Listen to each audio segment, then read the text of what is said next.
Baik, terima kasih atas partisipasinya Ibu-ibu sekalian. Baik, saya mulai. Assalamualaikum warahmatullahi wabarakatuh. Waalaikumsalam warahmatullahi wabarakatuh. Waalaikumsalam warahmatullahi wabarakatuh. Salam sehat, selamat malam Ibu-ibu sekalian. Semoga tetap dalam keadaan sehat. Alhamdulillah pada kesempatan malam hari ini dapat meluangkan waktunya untuk bisa hadir dalam sesi ruang virtual dalam program pengimbasan kepada rekan sejawat tentang budaya positif. Alhamdulillah. Ibu-ibu kabarnya sehat, Bu?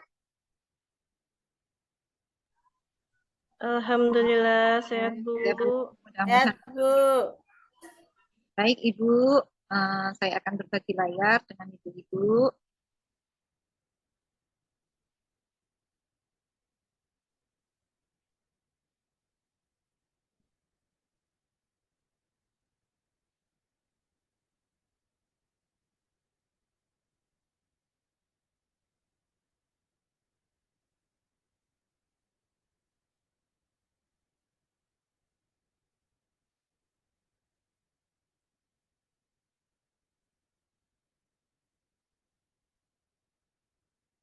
Apakah sudah terlihat, Bu? Share screen saya, Bu.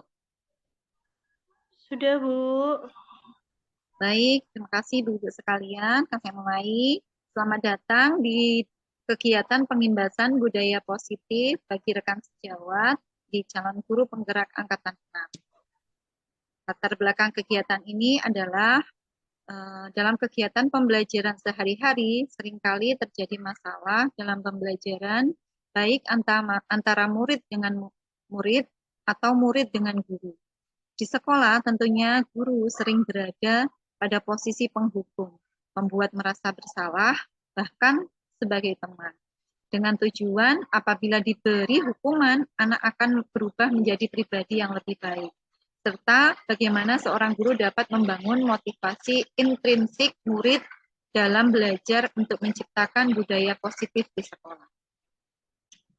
Kemudian tujuan kegiatan pengimbasan ini bertujuan mewujudkan suasana belajar di TK Abbas Siraman dan lingkungan sekolah terdekat agar tercipta suasana yang aman, nyaman, dan menyenangkan, serta membiasakan hal-hal yang baik menjadi budaya positif di sekolah. Kemudian tadi saya sudah membuat ya Bu kesepakatan belajar kita untuk kegiatan pengimbasan ini. Yang pertama adalah seluruh peserta memiliki kesempatan untuk berpendapat. Jadi jika ibu-ibu punya pendapat atau asumsi ataupun masukan-masukan, boleh Bu silakan untuk dituangkan dalam diskusi ini. Kemudian jika ada peserta yang sedang berbicara, maka yang lain mendengarkan. Kemudian berpendapat setelah dipersilakan. Selanjutnya, berpartisipasi aktif, kemudian mengikuti sesi dengan perasaan gembira. Kira-kira apakah masih ada Bu yang akan ditambahkan untuk kesepakatan belajar kita malam hari ini? Cukup, Ibu. Cukup. Ya. Cukup ya Bu ya. Baik, terima kasih Ibu. Ya, baik Bu, terima kasih. Saya lanjutkan Bu ya.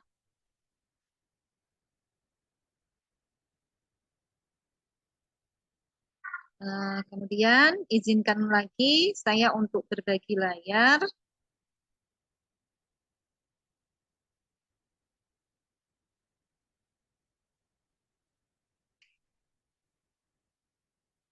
Sudah terlihat Ibu? Sudah. Sudah Bu.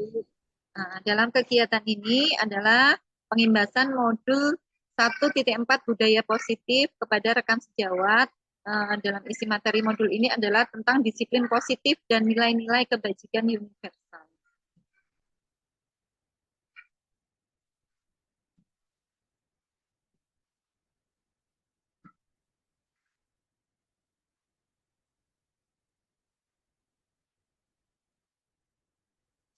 poin adalah perubahan paradigma. Nah, di sini ibu-ibu, saya ingin mengajak ibu-ibu sedikit bermain ya Bu ya. Nggak apa-apa ya Bu ya, sambil santai, tidak usah dibikin tegang. Ya, kita santai aja tapi sambil apa ya, kita berbagi ya Bu ya. Di sini tentang perubahan paradigma, saya mengambil kegiatan pemantik. Nah, di sini eh, akan melakukan sebuah kegiatan yang berjudul Cobalah Buka. Nah, di sini adalah uh, Anda atau ibu-ibu sebagai A. Tugas Anda adalah mengapalkan salah satu tangan Anda. Jadi sambil membayangkan ya Bu, boleh sambil uh, praktek juga nggak apa-apa. Nah, ini ketika Anda sebagai A itu mengapalkan tangan. Kemudian Anda bayangkan Anda menyimpan sesuatu di dalam genggaman tangan ibu-ibu. Nah ini entah itu berisi uang atau entah apa, sesuatu yang berharga ya Bu ya. Nah ini kemudian Anda perlu menjaga benda itu sekuat tenaga Ibu karena begitu pentingnya untuk kehidupan Anda. Nah tugas rekan B. Nah ini ada tugas rekan B. Jadi berdua Bu, ini bayangkan berdua ya. Ibu sebagai penggenggam tangan tadi, yang di dalam genggaman tangan ibu-ibu terdapat benda yang sangat berharga yang ibu pertahankan. Kemudian yang B, rekan ibu ini bertugas sebagai mencoba dengan segala cara untuk membuka kepalan tangan Anda.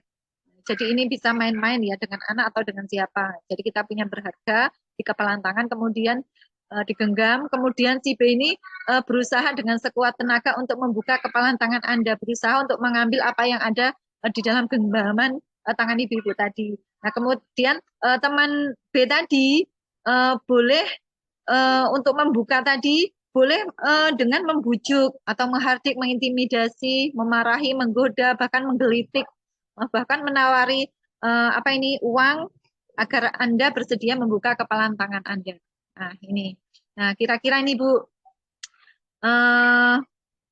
ketika Ibu mencoba ya Bu, mencoba tadi permainan istilahnya membuka tadi, cobalah buka tadi. Nah kira-kira apakah Anda atau B membuka kepalan tangan Anda? Ini maksudnya mengapa alasannya? Kenapa kira-kira yang punya posisi membuka kepalan tangan itu Anda atau B yang ingin mengambil tadi ya Bu ya. Kemudian apakah Anda atau B yang menutup kepalan tangan Anda?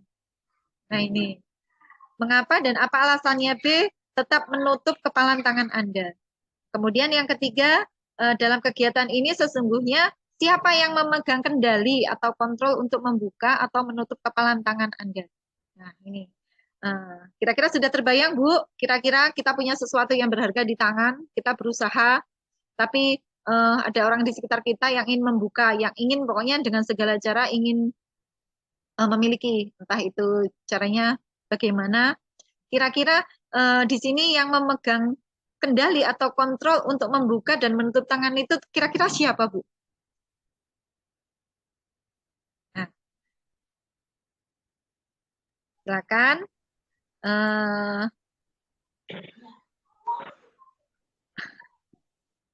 Oh ya, Bu Deni, silakan Bu. Kalau menurut saya yang punya kendali untuk membuka atau menutup adalah A, karena A yang mengepalkan tangan dan mempunyai sesuatu yang berharga itu A. Jadi mau ada orang yang mencoba membuka ya dia yang menentukan akan dibuka atau tidak. Gitu ya, Bu. Iya, terima kasih Bu Deni, jawaban yang sangat bagus sekali, Bu. Terima kasih. Apakah ada yang lain, Bu? Adakah jawaban yang lain? Kira-kira siapa yang memegang kendali, ataukah A atau yang B?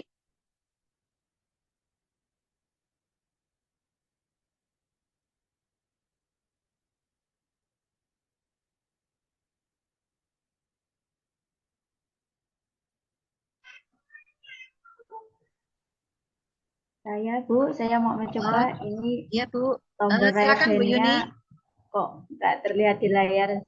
Iya, Bu. Ini raise hand-nya Ibu Ya, tidak terlihat. Ya. Ya, silakan Bu Yuni. iya.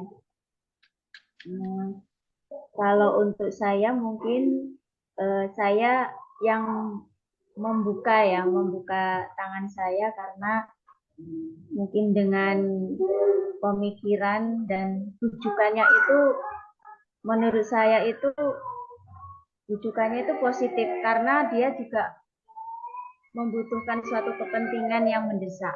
Jadi tangan saya ini terbuka dalam hal sosialnya ya Bu ya. Jadi saya izinkan untuk membuka tangan saya. Walaupun ini sangat berharga. Tapi demi untuk sosial saya izinkan Demi sosial membuka ya. tangan. Iya. Masih demikian Bu. Iya, baik. Terima kasih Bu Yuni atas jawabannya. Terima kasih, saya mengapresiasi sekali Bu Deni dan Bu Yuni ya. Jadi di sini adalah yang memegang kendali adalah yang A ya Bu ya, yang mengepalkan tangan. Jadi apakah kita keputusan itu, apakah kita yang akan membuka atau menutup eh, kepalan tangan kita, itu adalah kita. Jadi dengan kegiatan si B tadi, dengan dia dengan segala cara ingin membuka kepalan tangan kita, tetapi kalau kita memang tidak ingin membuka, maka tidak akan terbuka. Nah, itu berarti kan yang memegang kendali adalah diri kita, ya Bu ya. Ini di sini adalah jawaban kemungkinan jawaban ini ya Bu ya. Ini adalah pertanyaan-pertanyaan tadi, ada yang pertama dan kedua adalah bervariasi. Ada yang bersedia membuka, ada yang tidak. Kemudian eh, yang akan bertahan tetap menutup kepalan tangannya. Kemudian pertanyaan yang ketiga, siapakah yang sesungguhnya memegang kontrol yang menutup kepalan tangan atau yang berusaha dengan segala cara untuk membuka kepalan tangan rekannya? Jawabannya tentu kita sendiri yang memegang kontrol ya Bu ya. Kita sendiri memegang kontrol atas kepalan tangan kita. Apakah kita akan membuka atau menutup kepalan tangan kita? Jadi itu tergantung pada diri kita masing-masing, sesuai dengan kebutuhan kita saat itu. Baik, terima kasih Ibu. Saya lanjutkan Ibu. Nah, psikiater dan pendidik Dr. William Glasser dalam kontrol teori yang di kemudian hari dikembangkan dan dinamakan choice theory meluruskan beberapa miskonsepsi tentang makna kontrol. Di sini adalah dari miskonsepsi tentang makna kontrol itu adalah ilusi guru mengontrol murid. Jadi guru itu sebenarnya tidak bisa mengontrol murid. Kemudian ilusi bahwa semua penguatan positif, efektif, dan bermanfaat.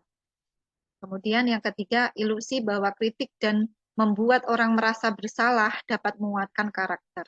Itu adalah sebuah miskonsepsi ya Bu ya. Kemudian ilusi bahwa orang dewasa memiliki hak untuk memaksa. Jadi inilah miskonsepsi yang mungkin selama ini sering ya Bu kita temui, dan ini ternyata adalah salah ya Bu ya. Kemudian bagaimana seseorang bisa berubah dari paradigma stimulus respon kepada pendekatan teori kontrol. Nah, ini dalam Stephen R. Covey mengatakan bahwa bila kita ingin membuat kemajuan perlahan, sedikit demi sedikit, ubahlah sikap atau perilaku Anda. Namun bila ingin memperbaiki cara-cara utama kita, maka kita perlu mengubah kerangka acuan kita. Ubahlah bagaimana Anda melihat dunia, bagaimana Anda berpikir tentang manusia. Ubahlah paradigma Anda, skema pemahaman dan penjelasan aspek-aspek tertentu tentang realitas. Nah, di sini dalam sebuah tabel ya Bu, di sini adalah ada perbedaan tentang stimulus respon dengan teori kontrol. Dalam stimulus respon, realitas kebutuhan kita sama. Kemudian dalam teori kontrol itu realitas kebutuhan tidak kita berbeda dalam teori kontrol. Jadi ini perbedaan antara stimulus respon dengan teori kontrol. Kemudian semua orang melihat yang sama. Kemudian dalam teori kontrol setiap orang memiliki gambaran yang berbeda. Kita mencoba mengubah orang agar berpandangan sama dengan kita. Dengan teori kontrol, kita berusaha memahami pandangan orang lain tentang dunia.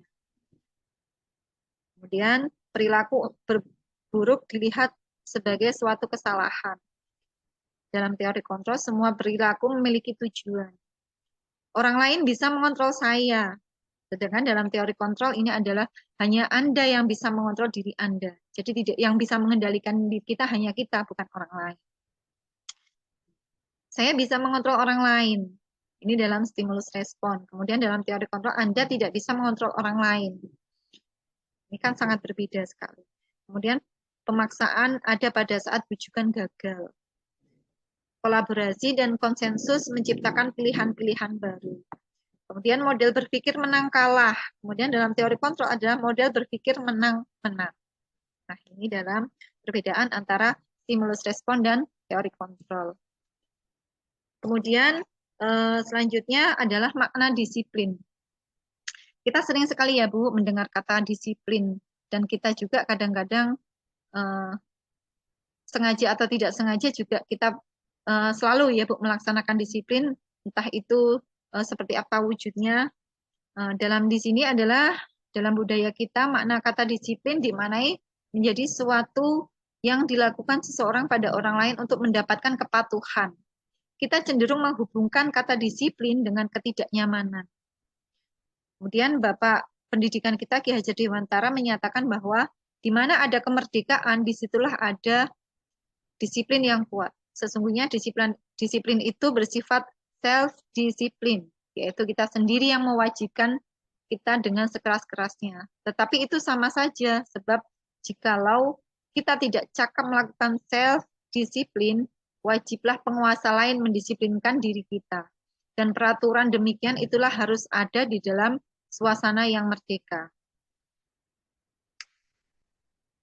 Kemudian Ki Hajar Dewantara menyatakan bahwa untuk mencapai kemerdekaan atau dalam konteks pendidikan kita saat ini, untuk menciptakan murid yang merdeka, syarat utamanya adalah harus ada disiplin yang kuat. Nah, disiplin yang dimaksud adalah disiplin diri yang memiliki motivasi internal. Jika kita tidak memiliki motivasi internal, maka kita memerlukan pihak lain untuk mendisiplinkan kita atau motivasi eksternal. Karena berasal dari luar, bukan dari dalam diri kita sendiri. Jadi di sini makna disiplin itu adalah diutamakan adalah disiplin yang timbul dari diri kita sendiri ya Bu ya. Nah, jadi ketika disiplin itu timbul dari diri kita sendiri, maka kita akan melakukan itu dengan kesadaran, kita akan melakukan dengan sepenuh hati. Kemudian apabila kita susah untuk mendisiplinkan diri kita, maka kita butuh orang lain untuk mendisiplinkan kita. Apakah itu teman, apakah itu teman, ataukah itu kepala sekolah, seseorang yang berwenang untuk membantu mendisiplinkan kita. Kemudian ini dalam falsafah Jawa, ini ya, Ki Hajar juga mendefinisikan kata merdeka, yaitu merdeka iku jarwanya nara mung lepasing panggih. Nging uga kuat kuasa aman diri priyangga. Merdeka itu artinya tidak hanya terlepas dari perintah, akan tetapi juga cakap buat memerintah diri sendiri. Ini sebagai pendidik, tujuan kita adalah menciptakan anak-anak yang memiliki disiplin diri sehingga mereka bisa berperilaku dengan mengacu pada nilai-nilai kebajikan universal dan memiliki motivasi intrinsik, bukan ekstrinsik. Jadi ketika anak itu sudah memiliki nilai intrinsik, mereka akan melakukan disiplin itu menyeluruh ya Bu ya, menyeluruh. Jadi timbul dari diri sendiri tanpa ada paksaan atas kemauan sendiri. Baik, selanjutnya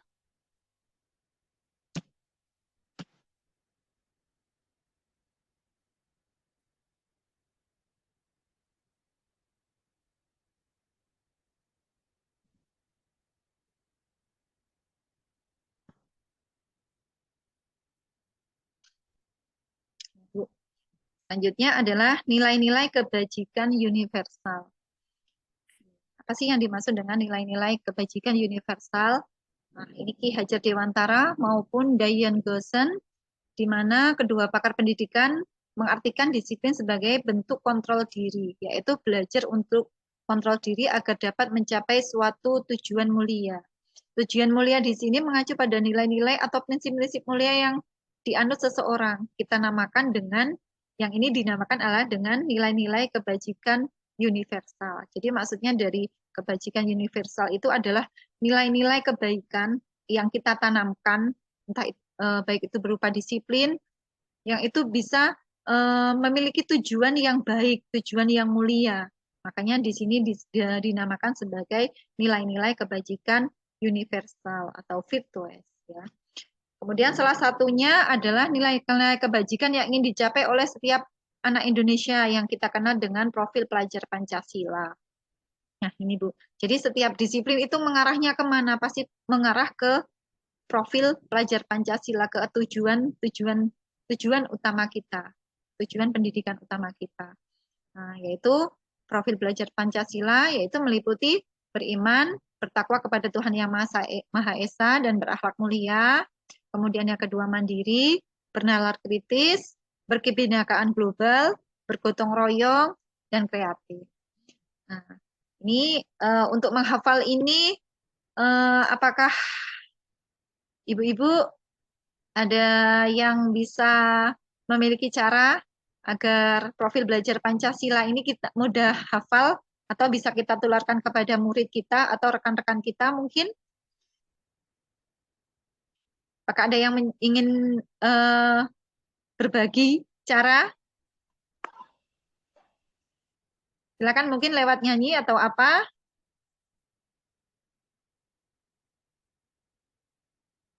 Ada Bu? Kalau tidak ada, saya punya lagu Bu. Ini ya tentang profil belajar Pancasila. Nah ini alhamdulillah sudah saya terapkan ya Bu di sekolah. Saya ajak anak-anak bernyanyi sambil untuk menghafal profil belajar Pancasila. Oke, baik. Saya selingi dulu ya Bu ya sambil ini is breaking. Ya, biar tidak ngantuk. Ya, baik. Pelajar Pancasila beriman dan bertakwa kepada Tuhan Yang Esa dan berakhlak mulia, berkebinekaan global, gotong royong mandiri, kreatif dan bernalar kritis, kreatif dan bernalar kritis. Nah, ini lagunya nadanya naik delman ya Bu ya. Mungkin anak-anak pasti sudah hafal dan mungkin ketika kita sedikit ubah liriknya jadi profil pelajar Pancasila, insya Allah akan mudah dihafal ya Bu ya. Baik Ibu, saya lanjutkan.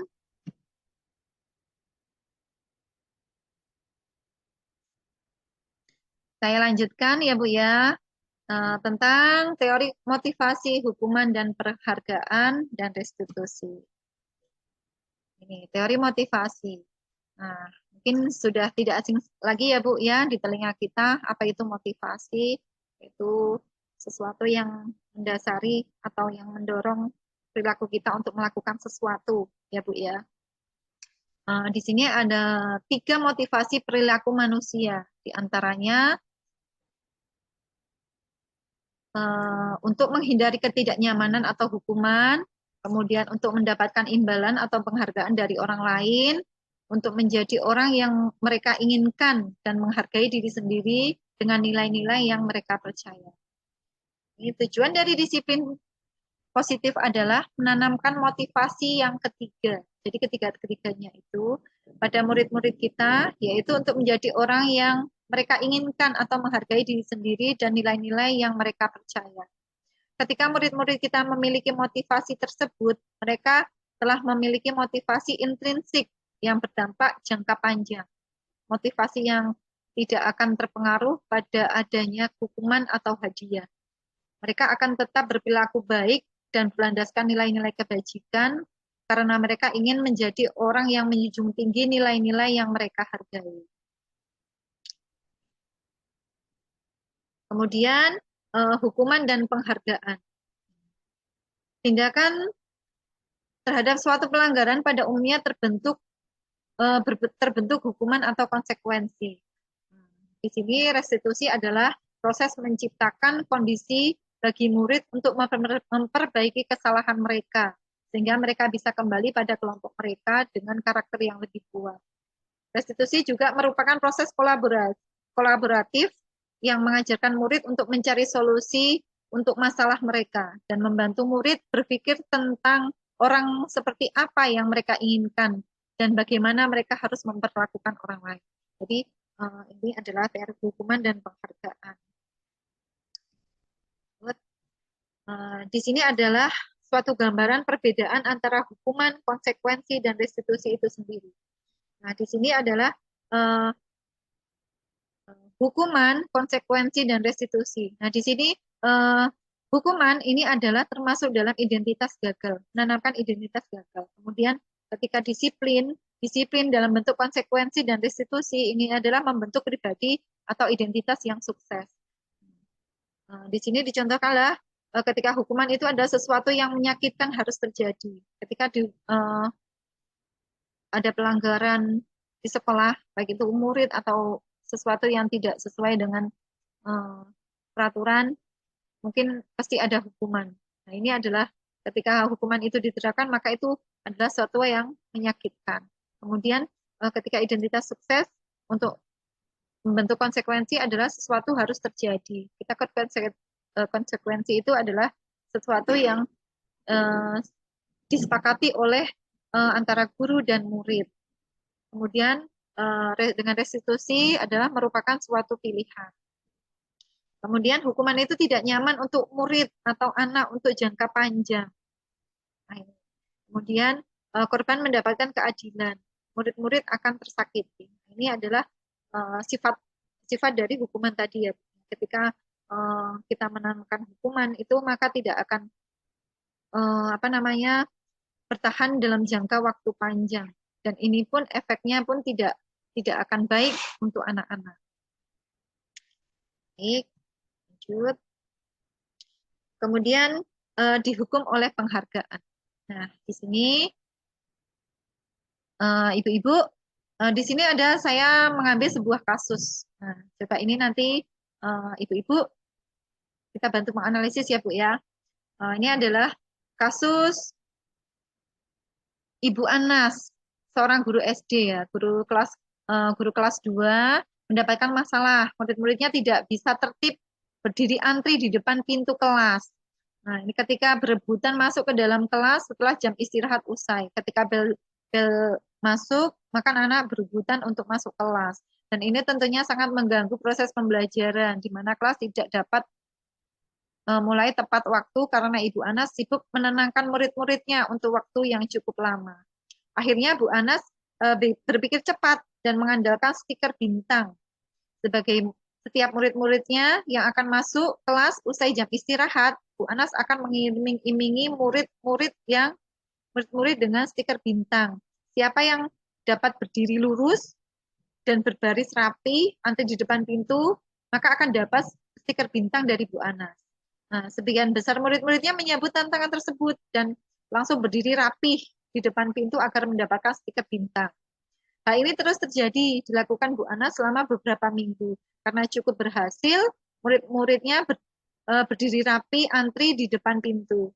Sambil pada suatu saat, nah ini ada suatu saat ketika Ibu Anas ini sakit. Nah, kemudian dan tidak masuk sekolah, kemudian jam istirahat digantikan oleh Bapak Heru. Nah, ketika Bapak Heru tidak mengerti tentang stiker bintang,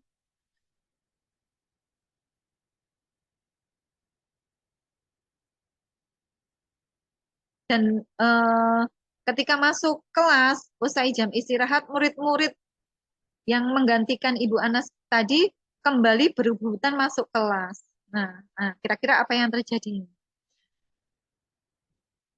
Nah, di sini berdasarkan kasus dari kegiatan pemantik ini adalah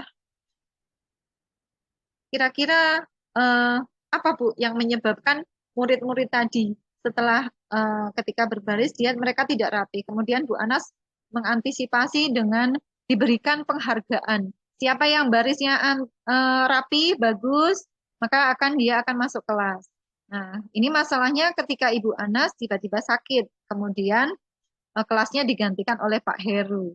Nah, Pak Heru tidak mengerti tentang stiker bintang, istilahnya penghargaan yang diberikan Bu Anas tadi untuk murid-muridnya yang berdiri rapih ketika Pak Heru tadi tidak mengerti, harus diberi stiker bintang murid yang rapi, maka murid akan kembali apa ya Bu, tidak disiplin. Jadi mereka tetap berebutan ketika masuk kelas. Nah ini kira-kira apa Bu? Apakah ada cara lain untuk mendisiplinkan anak-anak tersebut? Apakah kita pernah mengalami hal-hal tersebut di kelas kita masing-masing, Bu?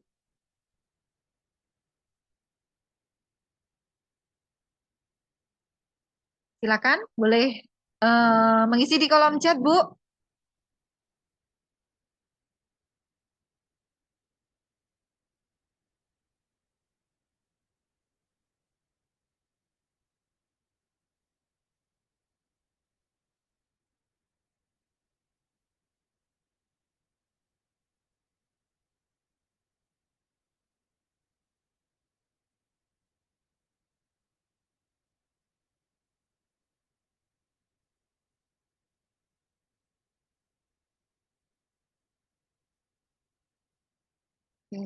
Oh, Bu Deni, apakah akan mengomentari, Bu? Silakan, Bu. Kalau mengalami hal itu berulang kali sering terjadi ya Bu. Untuk menimbulkan kesadaran dari dalam diri anak juga kalau untuk anak TK masih sangat sulit.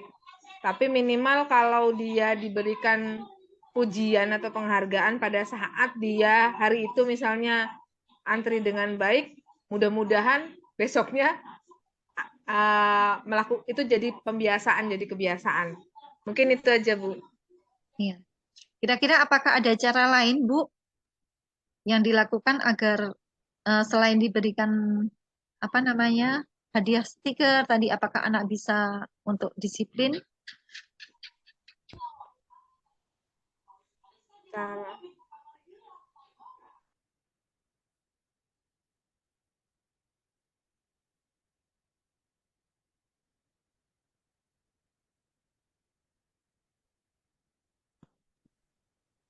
Kalau untuk anak usia TK mungkin dengan penghargaan dan iming-iming intinya masih dari luar mungkin Bu. Kalau Iya. menimbulkan kesadaran dari diri sendiri kayaknya Masih ya Bu, masih butuh bantuan untuk mendisiplinkan ya Bu ya. Iya. Iya, terima kasih Bu Deni. Mungkin ini sesuai dengan apa ya Bu ya? Sesuai dengan jenjang kita masing-masing ya Bu. Mungkin kalau anak SD di kelas tinggi, di atas kelas 3, mungkin mereka sudah memiliki kesadaran. Tapi kalau untuk anak di kelas bawah atau khususnya untuk anak di jenjang PAUD, usia dini, untuk disiplin itu mungkin eh, kita selalu mengarahkan, selalu membimbing. Jadi ketika apa namanya kita memberikan penghargaan atau dengan hadiah atau apa itu mereka bisa disiplin, maka kita selalu punya cara. Ketika hari ini begini, besok pasti begitu lagi. Karena setiap situasi anak-anak itu kan selalu berbeda-beda ya Bu ya. Baik Bu, terima kasih jawabannya. Kemudian saya lanjutkan. Di sini adalah menurut Alfikon mengemukakan baik penghargaan maupun hukuman adalah cara untuk mengontrol perilaku seseorang yang menghancurkan potensi untuk pembelajaran yang sesungguhnya.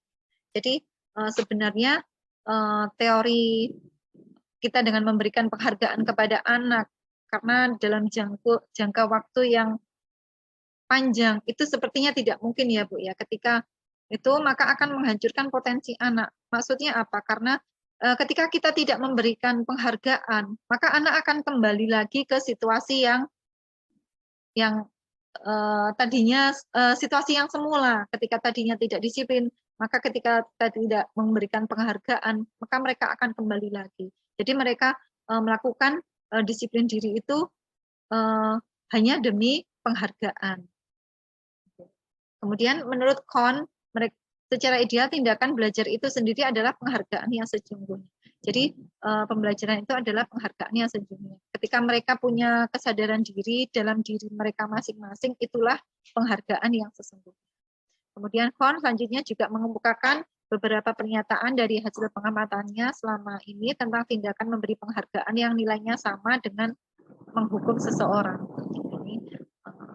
Di sini didefinisikan adalah pengaruh jangka panjang dan jangka pendek. Jadi penghargaan itu tidak efektif untuk jangka panjang dan jangka pendek. Dan penghargaan tidak efektif, penghargaan merusak hubungan, penghargaan bisa mengurangi ketepatan, penghargaan menurunkan kualitas, penghargaan mematikan kreativitas, penghargaan adalah sebenarnya tadi menghukum, kemudian motivasi dari dalam diri atau intrinsik. Kemudian selanjutnya adalah restitusi, sebuah pendekatan atau menciptakan disiplin positif.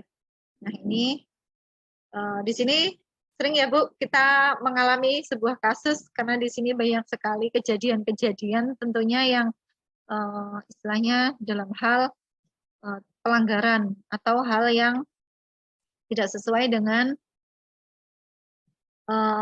peraturan yang ada. Nah, di sini adalah dalam sebuah pertanyaan tematik ini adalah dalam sebuah acara pesta ulang tahun. Teman Anda memecahkan gelas. Apakah Anda ingin membiarkan dia membayar harga gelas yang dipecahkan? Ini kadang-kadang kita mengalami juga seperti apakah itu dipecahkan sengaja atau tidak. Ya Bu ya. Kemudian ada lagi kita atau Anda sudah janji ketemu dengan seseorang, namun ternyata tidak juga memiliki janji yang penting ketemu dengan orang lain di tempat lain. Dan Anda terpaksa naik taksi untuk menemui teman Anda di tempat itu. Apakah Anda juga meminta uang Anda membayar biaya taksi untuk menuju ke tempat tersebut? Kemudian di sini ada juga pegawai Anda membuat kesalahan yang menyebabkan kerugian finansial pada perusahaan. Pegawai tersebut menawarkan untuk bekerja lembur tanpa bayaran. Apakah Anda sebagai pemilik perusahaan akan menerimanya juga? Nah, di sini ada kelemahan teknik untuk menciptakan budaya positif. Bapak Ibu guru, ketika murid kita melakukan kesalahan, tindakan mana yang akan kita lakukan? Itu apakah kita menunjukkan kesalahannya atau memintanya melihat kesalahannya baik-baik, kemudian mengatakan, kamu seharusnya tahu bagaimana kamu seharusnya bertindak. Kemudian mengingatkan murid akan kesalahannya yang sama di waktu sebelumnya. Bertanya padanya, kenapa kamu melakukan sesuatu yang seharusnya kamu tidak lakukan? Kemudian mengkritik dan mendiamkannya.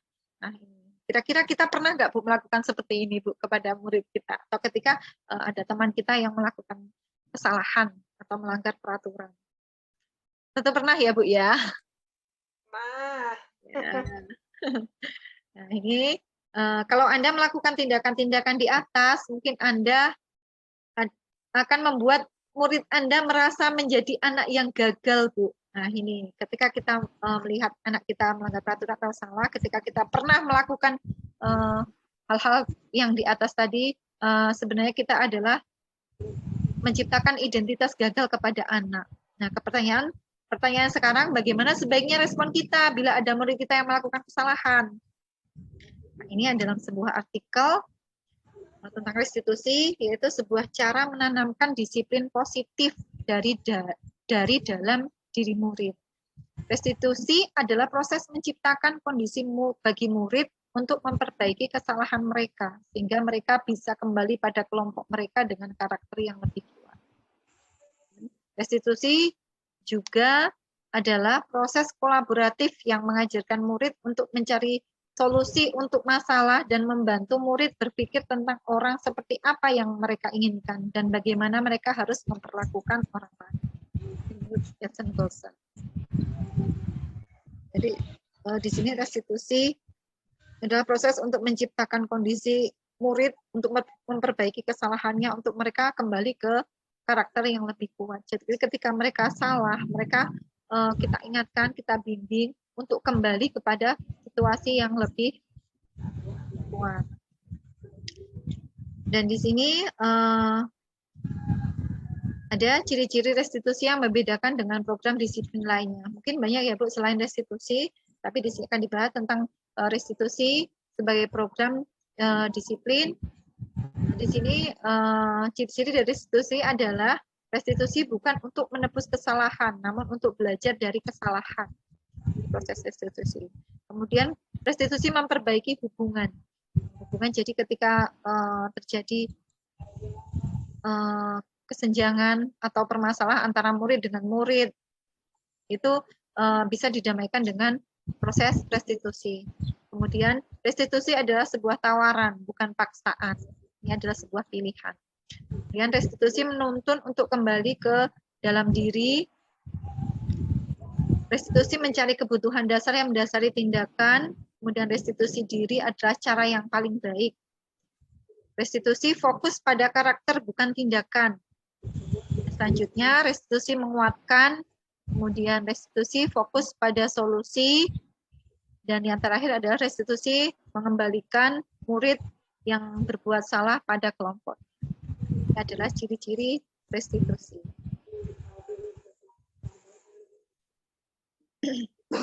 Baik. Apakah saya kecepatan, Bu, menyampaikannya, Bu? Enggak. Ya. Ya, Bu, baik. Dan di sini menuju ke keyakinan kelas. Kenapa sih keyakinan kelas? Keyakinan kelas adalah nilai-nilai keselamatan atau kesehatan yang kita sebut sebagai suatu keyakinan, yaitu nilai-nilai kebajikan universal yang disepakati secara tersirat dan tersurat terlepas dari latar belakang, suku, negara, bahasa, maupun agama. Nilai-nilai kebajikan adalah kebajikan bahwa menekankan pada keyakinan seseorang akan lebih memotivasi seseorang dari dalam atau secara internal. Ini adalah keyakinan kelas.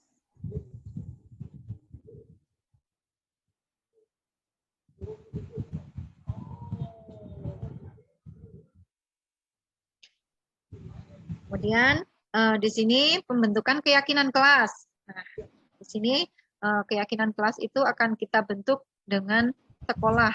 Nah, ini kita bisa mencoba dalam lingkup kelas kita ya, Bu. Dalam lingkup kecil di kelas kita, keyakinan kelas atau sebenarnya kita lebih sering membuat apa ya, semacam peraturan.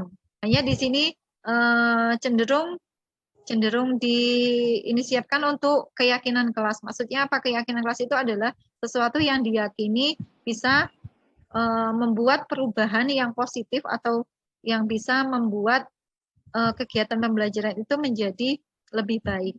Nah, itu di sini adalah perlu pembentukan keyakinan kelas. Nah, di sini pembentukan keyakinan kelas atau sekolah ini meliputi keyakinan kelas yang bersifat abstrak daripada peraturan yang lebih rinci dan konkret. Jadi lebih bersifat abstrak. Jadi apa ya, Bu? Tidak bisa kita rasakan, namun dalam hal yang nyata. Misalnya seperti istilahnya disiplin, kemudian hadir tepat waktu, sepertinya tidak terlihat, namun bisa kita rasakan. Kemudian keyakinan kelas berupa pertanyaan-pertanyaan universal. Mungkin untuk di kelas jenjang anak usia dini, mungkin ketika mereka kita ajak untuk membentuk sebuah keyakinan kelas, mungkin mereka bingung apa sih itu keyakinan kelas. Jadi ketika anak-anak usia dini, ini yang sudah saya terapkan ini adalah dengan kita memberikan pancingan-pancingan kepada mereka, pertanyaan-pertanyaan pemancing yang mengarahkan mereka untuk menuju apa sih keyakinan kelas kita, bagaimana kelas kita ini agar belajarnya supaya baik. Pasti mereka akan punya inisiatif, oh begini Bu, kita harus hadir tepat waktu, kemudian tidak boleh makan minum ketika belajar. Selanjutnya, pernyataan keyakinan kelas senantiasa dibuat dalam bentuk positif. Nah, ini pernyataan keyakinan kelas ini adalah dalam bentuk positif, bentuk yang bisa kita laksanakan gitu ya. Kemudian keyakinan kelas hendaknya tidak terlalu banyak sehingga mudah diingat dan dipahami oleh semua warga sekolah. Nah, ini ketika kita membentuk keyakinan kelas itu tidak perlu panjang. Mungkin apalagi untuk anak usia PAUD ya, yang atau SD yang tentunya di kelas bawah, mungkin karena mereka mayoritas belum bisa membaca, jadi butuh apa ya, mungkin kalimat-kalimat atau kata-kata yang bisa mereka pahami atau mereka kenal. Misalnya saling memiliki rasa sabar gitu ya. Sabar, kemudian sayang, kasih sayang kepada siapa? Kasih sayang sesama teman. Misalnya ketika bermain tidak boleh apa ya anak-anak, kita istirahat tidak main, tidak boleh apa, ini tidak boleh. Kalau yang sering di kelas saya itu gini Bu, tidak boleh nakal-nakalan, kemudian tidak boleh ngolok-ngolok temannya, kemudian tidak boleh rebutan. Ya kan seperti itu. Kita arahkan anak-anak ke sana. Jadi saling sayang kepada teman, misalnya begitu. Kemudian yang selanjutnya keyakinan kelas sebaiknya sesuatu yang dapat diterapkan di lingkungan tersebut. Jadi kita kira-kira yang bisa kita terapkan di kelas ya Bu, jangan terlalu sulit ya Bu ya. Yang kira-kira kita bisa setiap hari kita alami. Istilahnya kalau disiplin misalnya selalu ada yang datang terlambat atau tidak seragam dan sebagainya, itu kan yang sering kita alami atau yang sering kita temui. Kemudian semua warga kelas hendaknya ikut kontribusi dalam pembuatan keyakinan kelas lewat kegiatan curah pendapat. Jadi di sini ketika membuat keyakinan kelas atau peraturan itu siswa itu juga dilibatkan. Jadi kalau anak TK kan bisa bantu-bantu, yuk ini ditempel, ini isinya apa ya nak. Jadi ketika mereka ikut dilibatkan, ketika mereka melakukan sesuatu yang tidak disiplin atau melakukan pelanggaran, maka kita ingatkan, ini loh kemarin keyakinan kelas yang sudah kita buat, tidak boleh apa. Pasti mereka akan selalu ingat. Kemudian yang selanjutnya bersedia meninjau kembali keyakinan kelas dari waktu ke waktu.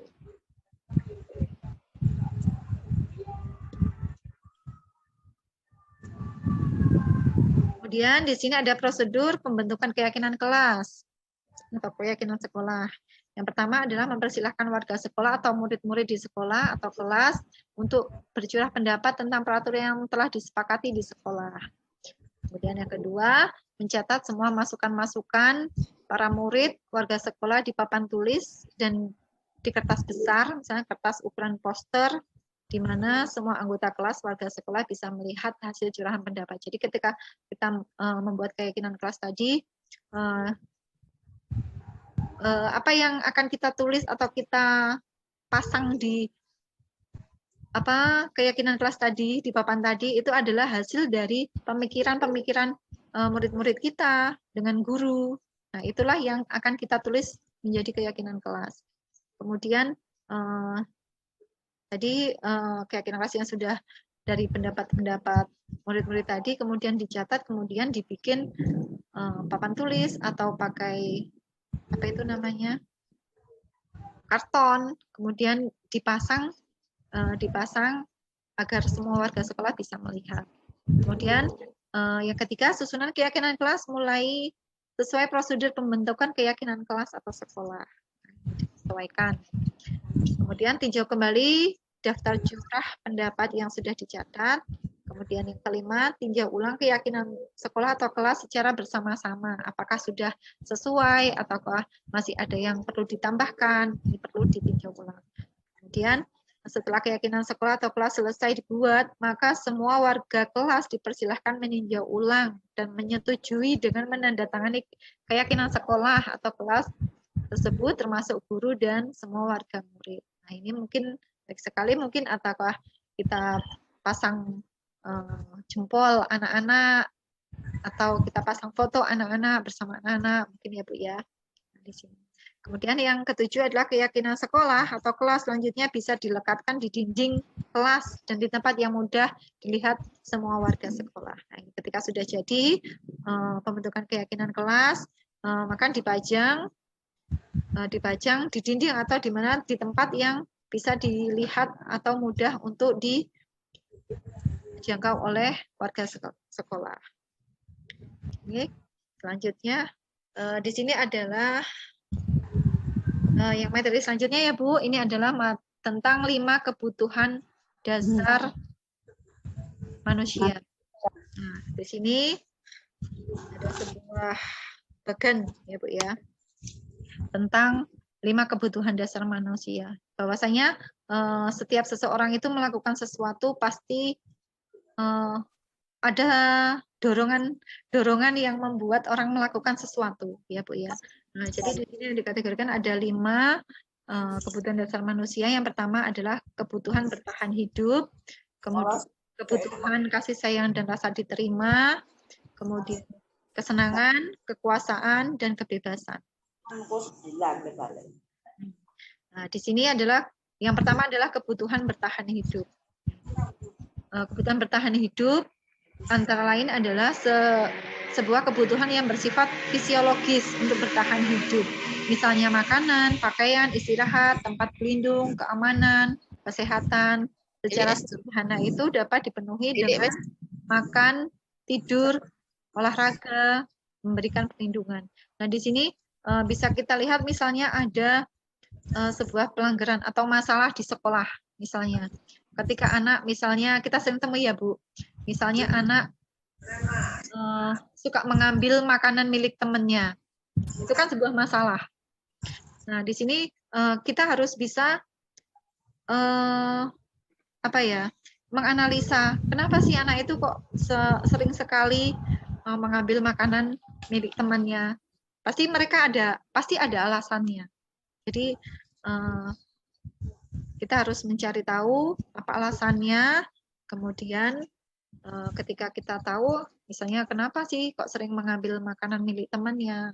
Alasannya karena salah satunya adalah memenuhi kebutuhan pokok, misalnya untuk bertahan hidup. Misalnya kita latar belakang dari latar keluarganya, misalnya kalau mau berangkat sekolah, misalnya tidak jarang sarapan, misalnya tidak mau sarapan. Kemudian mungkin orang tuanya tidak telaten, misalnya memberikan bekal. Nah, itu kan ketika di sekolah sering sekali kita temui seperti itu. Kadang hal sepele, namun kadang-kadang menjadi hal yang tidak efektif untuk pembelajaran. Kadang-kadang mengganggu. Jadi kita butuh menganalisa apa sih perilaku yang mendasari kenapa anak itu melakukan pelanggaran atau melakukan sesuatu membuat masalah. Itu pasti ada kebutuhan yang mendasari mereka melakukan sesuatu. Kemudian yang selanjutnya adalah kasih sayang dan rasa diterima atau kebutuhan untuk diterima. Nah, kebutuhan ini termasuk kebutuhan psikologis seperti misalnya rasa diterima, dipedulikan, berbagi, bekerja sama. Nah, ini sering sekali mungkin kalau di sekolah mungkin kita sering melihat mungkin anak yang selalu mengganggu. Kenapa sih anak itu kok selalu mengganggu? Kenapa sih anak itu kok selalu mengganggu?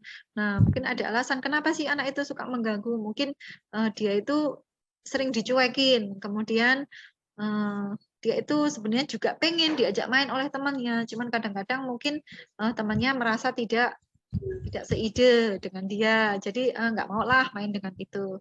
Jadi ketika anak itu sering mengganggu, pasti mereka itu ada alasan, mungkin dia butuh diperhatikan, butuh disayangi. Itu adalah yang melatar belakangi perilaku seseorang. Kemudian lanjut yang ketiga adalah kekuasaan dan penguasaan. Ini adalah kebutuhan pengakuan atau kemampuan. Kebutuhan ini berhubungan dengan kekuatan seseorang untuk mencapai sesuatu, menjadi kompeten, menjadi terampil, memimpin, prestasi, diakui dan didengar. Nah, ini. Kebutuhan ini dapat dipenuhi melalui kegiatan-kegiatan seperti misalnya proyek, hobi, tugas sekolah yang menantang kontekstual relevan, belajar menjadi orang yang lebih kuat atau membuat pilihan positif dalam bekerja. Jadi ketika seorang itu melakukan sesuatu pasti ingin merasa penguasaan. Misalnya saya loh bisa, misalnya bisa melakukan ini, pasti anak akan ingin menunjukkan kalau saya ini bisa, kalau saya ini tuh mampu. Pasti ada anak yang ingin menonjolkan hal seperti itu. Oke, lanjut. Yang keempat adalah kebebasan. Ini kebutuhan akan pilihan. Jadi perilaku yang mendasari masalah anak tersebut adalah kebutuhan untuk bebas, adalah kebutuhan untuk mandiri atau memiliki pilihan mengembangkan daya lenturnya dan mampu mengendalikan arahnya sendiri. Kebutuhan ini terkait dengan kebebasan untuk memilih dan membuat perilaku pilihan. Kebutuhan bergerak, mencoba-coba, mengeksplorasi hal baru dan menarik. Pemenuhan kebutuhan ini dapat dilakukan dengan menyediakan variasi, waktu senggang, memberikan ruang untuk diri sendiri yang merdeka serta hiburan. Jadi ini kadang-kadang anak-anak ingin ketika melakukan sesuatu itu pasti ada alasan, mungkin dia ingin mencari kebebasan. Lanjutnya yang kelima adalah kesenangan. Jadi kebutuhan anak untuk merasa senang. Jadi kebutuhan akan kesenangannya adalah kebutuhan untuk mencari kesenangan atau humor, bermain, bersenang-senang, bergembira. Jadi menurutnya dengan bermain kita sekaligus mempelajari banyak keterampilan hidup yang penting. Biasanya kebutuhan ini juga dapat dipenuhi dengan menyediakan tantangan, gurauan atau pembelajaran yang bermakna. Jadi ketika anak sering misalnya membuat gaduh apa-apa di sekolah itu kan sering latar belakangnya mungkin mereka memang senang mengganggu atau senang iseng gitu ya Bu ya. Jadi seperti itu. Ini adalah 5 perilaku yang mendasari perilaku manusia, yaitu diantaranya tadi adalah 5 dasar. Kemudian 5 posisi kontrol. Lanjutnya. 5 posisi kontrol ini adalah berdasarkan dari teori kontrol Dr. William Glasson dan Gosson berkesimpulan ada 5 posisi kontrol yang dapat diterapkan seorang guru untuk atau orang tua atau atasan dalam melakukan kontrol. Kelima posisi kontrol tersebut adalah penghukum, pembuat rasa bersalah, teman, pemantau, dan manajer. Ini ya Bu, mungkin biar ada penyegaran, saya hentikan share screen dulu. Mungkin saya akan memutarkan sebuah video ya Bu ya.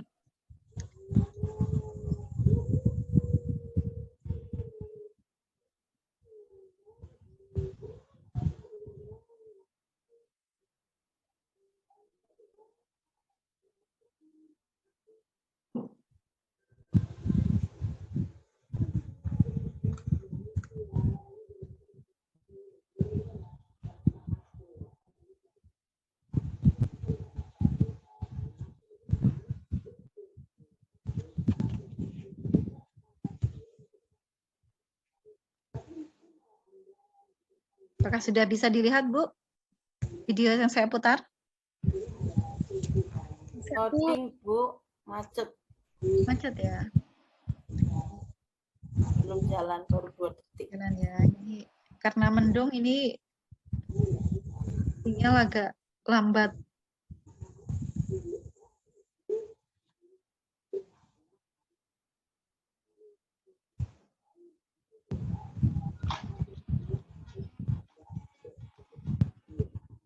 Bisa terdengar, Bu? Salam bahagia Ibu dan Bapak guru hebat. Sudah, Bu. Disiplin positif restitusi. Salah satu program yang Sudah terdengar ya? adalah 5 posisi kontrol. 5 posisi kontrol dalam restitusi adalah proses perjalanan seorang pendidik agar dapat mengenali dirinya. Pada video kali ini, kita akan membahas tentang 5 posisi kontrol yang dikembangkan oleh Diane Gosson dan contoh penerapannya.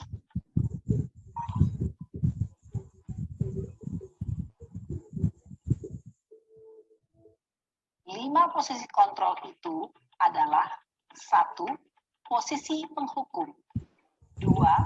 Posisi pembuat merasa bersalah. 3. Posisi teman. 4. posisi pemantau atau monitor, dan 5 posisi manajer. Untuk lebih memahami kelima posisi tersebut, mari kita saksikan kasus Naren yang terlambat hadir 20 menit di sekolah dan melihat bagaimana kelima posisi kontrol dalam menghadapi masalah tersebut.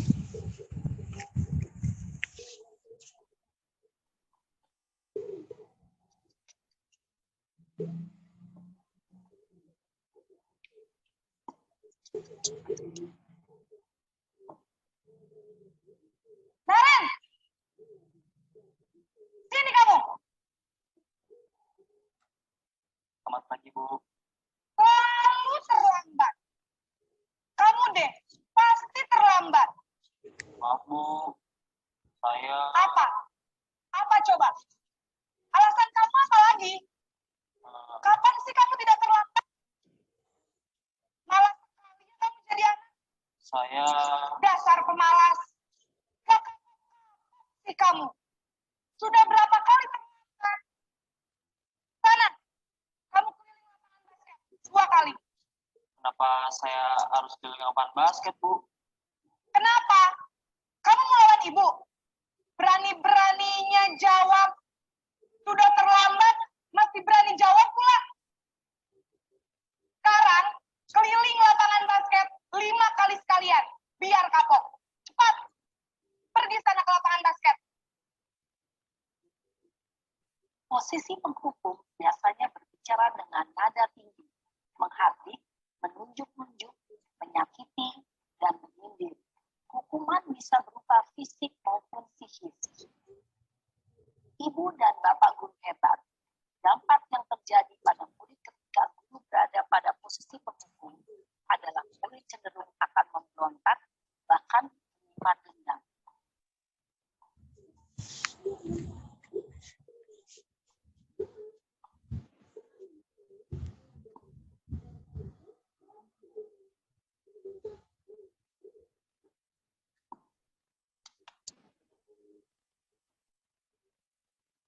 Naren!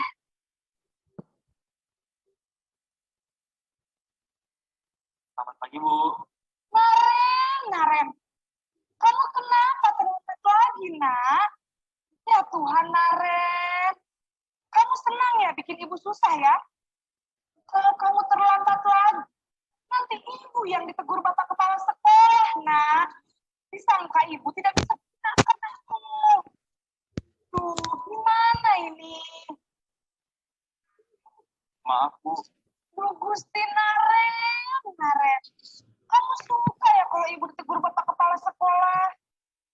Terus, sekarang ibu harus tulis apa ini di buku absen? Ini kamu sudah sering terlambat loh. Ibu harus apa coba? Maaf, Bu. Maaf sekali. Ya sudah, lain kali jangan bikin ibu susah lagi ya, nak ya. Ibu tidak akan kuat lagi kalau kamu begini terus. Bisa jantungan kalau ibu ditegur bapak kepala sekolah. Sana cepat, kelas. Maaf ya, Bu. Maaf sekali. Posisi pembuat rasa bersalah berbicara dengan nada tenang, cenderung lembut. Namun kata-kata yang diutarakan membuat murid merasa menjadi orang yang gagal. Memandang buruk dirinya sendiri, merasa tidak berharga, dan tidak sanggup membahagiakan orang lain. Ketika guru mengambil posisi pembuat rasa bersalah, murid akan menganggap dirinya yang bersalah dan dia akan menyimpan emosi negatif tersebut di dalam dirinya.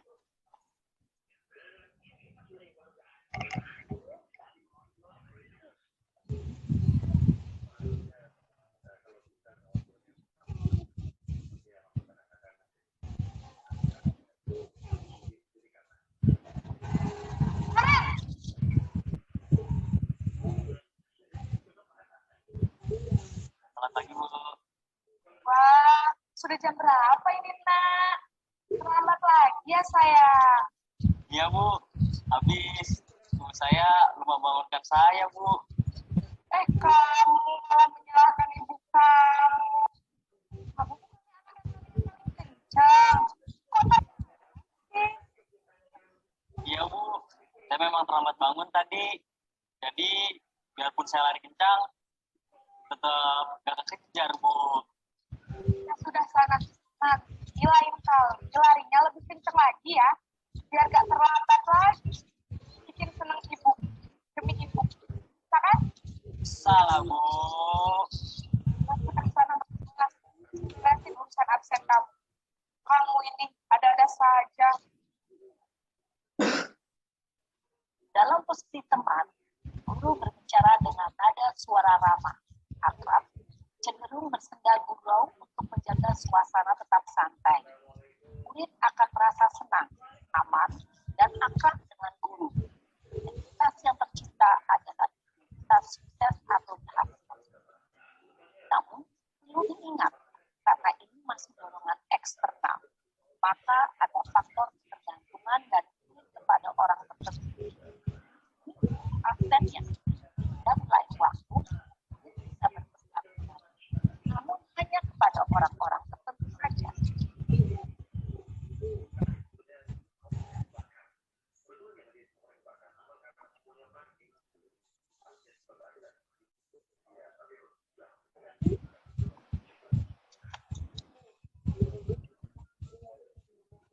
Naren!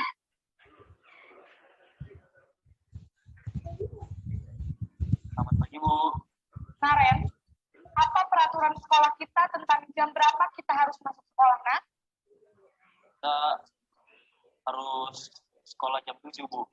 Iya, betul. Sekarang sudah jam 7.20. Naren sudah tahu konsekuensinya jika terlambat hadir. Paham, Bu.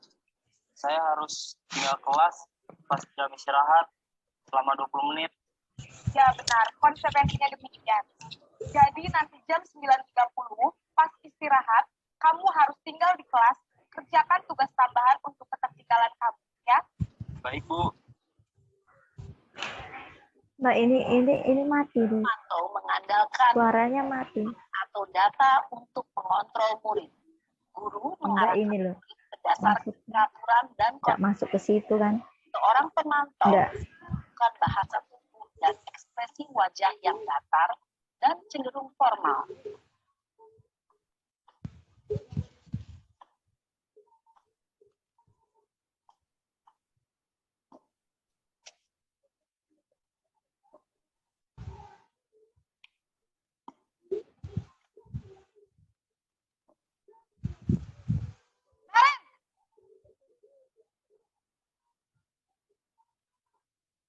Selamat pagi, Bu. Selamat pagi, Naren. Maaf, Bu. Saya terlambat. Ya, sekolah masuknya jam 7, sekarang sudah jam 7.20. Jadi sekarang bagaimana ini, Naren? Maaf, Bu. Saya lupa setel alarm saya semalam. Baiklah, menurut kamu, keyakinan sekolah yang mana yang perlu kamu tingkatkan? Menghargai diri sendiri dan orang lain mungkin ya, Bu. Setuju. Jadi, apakah Naren meyakini prinsip saling menghormati tersebut? Iya, Bu. Saya meyakininya. Apakah Naren bersedia memperbaiki masalah keterlambatan ini? Bersedia, Bu. Bagaimana kamu akan memperbaiki masalah keterlambatan ini? Saya akan coba untuk tidak lupa menyetel alarm saya, Bu. Ada orang yang kira-kira bisa bantu mengingatkan tidak? Ada, Bu. Kakak saya, Kak Emma. Ada lagi selain Kak Emma? Selain Kak Emma, ada ibu saya. Baik, jadi yang mengingatkan Naren adalah Kak Emma dan ibu kamu ya. Kira-kira akan mulai setel alarm kapan, Naren? Setelah pulang sekolah, akan segera saya lakukan. Baik, jadi Naren akan setel alarm untuk bangun besok pagi dan akan diingatkan oleh kakak dan ibunda Naren ya. Ada lagi yang mungkin perlu dilakukan, Naren? Agar tidak terlambat bangun lagi. Tidak ada, Bu. Baik, Naren. Terima kasih untuk kerjasama kamu. Sekarang kamu perlu kembali ke kelas untuk belajar. Baik, Bu. Terima kasih. Posisi manajer adalah posisi kontrol yang disarankan untuk membimbing murid memiliki sikap disiplin yang positif, yaitu murid yang mandiri, bertanggung jawab, dan dapat memecahkan masalah. Tujuan dari posisi ini adalah agar murid dapat berefleksi atas tindakannya. Guru akan dengan tulus memberikan pertanyaan-pertanyaan bermakna, sehingga membuat murid dapat belajar dari kesalahannya dan mencari sebuah solusi untuk menyelesaikannya. Ibu dan Bapak guru hebat, setelah mengamati adegan kelima posisi kontrol tadi, kira-kira posisi mana yang paling ideal? Posisi mana yang dapat menunjang motivasi intrinsik murid? Ya, tentu posisi manajer. Posisi ini memang posisi ideal yang ingin dituju setiap pendidik. Pada posisi inilah, guru dapat menerapkan disiplin positif yang berpihak pada murid, yang memerdekakan murid. Perjalanan seorang pendidik tentunya tidak mudah sampai pada posisi seorang manajer. Namun, tujuan kita pasti, yaitu menciptakan murid-murid yang mandiri, merdeka, dan bertanggung jawab. Semoga penggambaran 5 posisi kontrol yang telah diperlihatkan ini dapat menjadi ajang refleksi bagi kita semua, agar dapat terus mengasah dan menerapkan disiplin positif yang memerdekakan murid. Mari terus berlatih dan bersemangat. Selamat menerapkan. Salam dan bahagia Ibu dan Bapak guru hebat.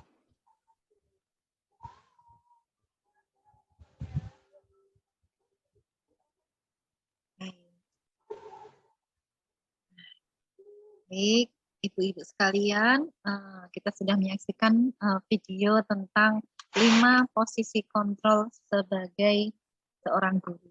Nah, ini kira-kira apakah kita pernah mengalami apa yang ada dalam video tersebut, ibu-ibu? Iya. Nah, Benar, Bu. Nah, ini mungkin pengalaman kita, dan kira-kira kita sebagai guru saat ini tentunya kita kembalikan ke ke jenjang kita masing-masing ya. Ketika tadi adalah sebagai sampel di video adalah seorang anak yang jenjang SMA. Ketika kita berada di jenjang paling bawah, kira-kira ketika ada murid kita yang melanggar peraturan atau membuat masalah, apakah kira-kira kita sering berada dalam posisi yang mana, Bu? Kira-kira sebagai seorang penghukum, kemudian membuat merasa bersalah, sebagai teman, pemantau, atau manajer ini yang lebih sering? Kalau saya sebagai teman, Bu, karena saya mengampu kelas kecil, kelas 2. Lebih akrab ya, Bu, ketika dengan siswa ya. Terima kasih, Bu Nurul. Mungkin yang lainnya? Apakah pernah berada di posisi penghukum atau pembuat merasa bersalah?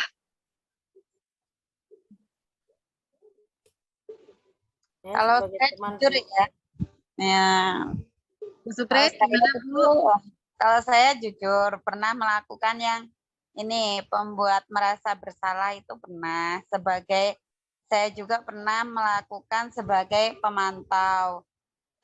Kalau menurut saya, kalau saya pribadi, tergantung kondisi atau keadaan pada saat anak melakukan kesalahan itu besar atau kecilnya. Jadi saya semuanya anak di kelas saya semuanya kejadian belum lama ini. Dia tanpa sengaja, memang tanpa sengaja menabrak kawannya, terus sampai tangan kawannya itu patah.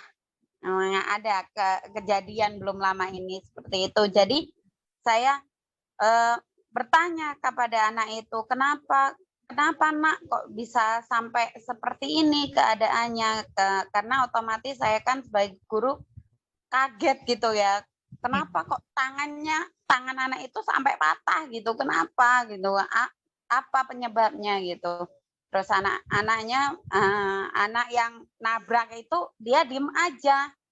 Sedangkan kawan-kawannya malah menyalahkan anak yang lainnya. Ternyata bukan anak itu. Jadi saya cari siapa sebenarnya yang menabrak anak ini kok sampai tangannya bisa patah. Nah, setelah selang 1 hari baru anak itu bicara, ngomong gitu bahwa saya, Bu, yang nabrak anak itu. Loh, nah kenapa kok bisa tangannya sampai patah gitu. Saya tabrak terus saya ketindih sama saya gitu. Ya Allah nak, kan kasihan anaknya sampai anak itu bisa tangannya sampai patah. Anak kasihan nggak ngeliatin kawannya sampai kesakitan seperti itu gitu. Terus dia, iya Bu, kasihan ngomong gitu kan, dia kasihan sampai patah kayak gitu Bu. Saya juga tidak ngapa, dia juga dari raut mukanya dia merasa bersalah gitu. Terus gimana nak gitu, anak saya mau minta maaf Bu gitu. Ya ibaratnya saya sendiri sebagai gurunya itu ya senang lah dia menyadari akan kesalahannya, terus dia ada itikat baik untuk meminta maaf kepada anak itu, anak yang anak yang sakit itu gitu. Tapi di samping itu juga orang tuanya dia sampai nggak bisa tidur karena merasa bersalah itu gitu, nggak bisa tidur, terus jadi kurang kurang aktif, nggak kayak biasanya anaknya aktif, jadi pendiam seperti itu karena dia merasa bersalah. Tapi saya juga senangnya dia dengan kesadaran dia sendiri mau meminta maaf, pengen datang ke rumahnya gitu, datang ke rumah anak itu untuk menjenguk dan meminta maaf gitu ya. Ya, baik, terima kasih Bu Supri. Artinya ketika kita pernah melakukan sebagai seorang guru itu dalam posisi membuat merasa bersalah ya. Jadi anak itu memang kita buat sebenarnya bukan kita menyalahkan anak itu secara mutlak ya Bu ya. Kita hanya menyadarkan anak bahwa tindakan yang dia lakukan itu sebenarnya salah, tidak benar. Kemudian setelah ketika anak itu memang merasa bersalah, tidak kita biarkan sampai di situ saja. Pasti ada kita angkat kembali. Ketika anak merasa bersalah itu kan anak pasti, ya Allah saya itu kok tidak berguna sekali. Mungkin anak punya pikiran bahwa saya ini gagal gitu kan, seperti itu. Jadi mungkin posisi di sini bisa kita kuatkan ya Bu, ketika kita sudah melakukan kesalahan, apa sih yang harus kita lakukan untuk menebus kesalahan kita itu? Apakah kita akan selamanya terus dalam perasaan bersalah? Kan tidak ya Bu ya. Pasti kita pasti ada solusinya. Bagaimana? Mungkin dengan menyadari kita meminta maaf kepada si anak yang tadi ya, tempatnya Bu Supri tadi tidak sengaja. Mungkin kan di situ punya alasan anak yang ditabrak itu sampai tangannya patah. Mungkin kan anak mau mengakui itu kan takut ya Bu ya. Iya. Takut kena marah, kemudian takut, ya pokoknya takut lah istilahnya ya itu. Jadi ketika lain hari baru ngomong, kemarin sebenarnya saya yang nabrak. Nah itu kan nabrak kan, kemudian tangannya kenapa bisa patah itu kan ketindih badannya itu kan tadi Bu ya. Artinya kan sebenarnya itu adalah posisi tidak sengaja ya Bu, tidak disengaja. Dan ini kita juga sebagai guru yang di sini kadang-kadang tidak kita harus bersikap bagaimana, namanya juga tidak sengaja kan. Nah di sini perlu dikuatkan, di sini sudah ada motivasi intrinsik anak untuk itikat untuk meminta maaf, untuk menjenguk tadi anak yang sakit. Jadi di sini sudah mulai ada kesadaran atau nilai intrinsik yang timbul dari diri anak ya Bu ya. Iya. Terima kasih Bu Supri. Mungkin kita sering dalam posisi yang sebagai teman, kemudian pembuat merasa bersalah. Tapi kalau dalam posisi penghukum, sepertinya dalam kondisi anak kita saat ini sepertinya sangat tidak mungkin sekali ya Bu ya. Anak ketika apalagi anak PAUD, ketika mereka istilahnya misalnya datang terlambat, itu yang kita alami ketika anak datang terlambat itu bukan gurunya yang marah, tapi malah anaknya kadang yang marah, tidak mau masuk dan sebagainya, malah menangis. Nah itu kan ketika kita marahi, kita kasih hukuman, itu malah nanti efeknya akan sangat tidak bagus ya Bu. Bahkan malah kadang-kadang anak malah tidak mau sekolah kan ketika kita membuat kita dengan hukuman ya Bu.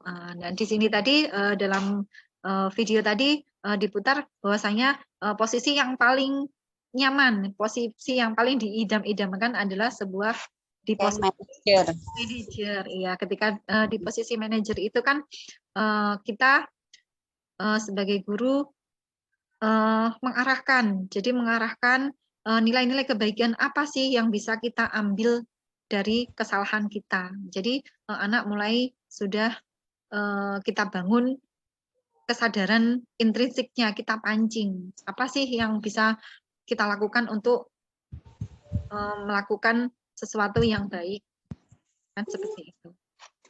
Terima kasih Ibu. Baik, saya lanjutkan ya Bu, share screen-nya ya. Ya.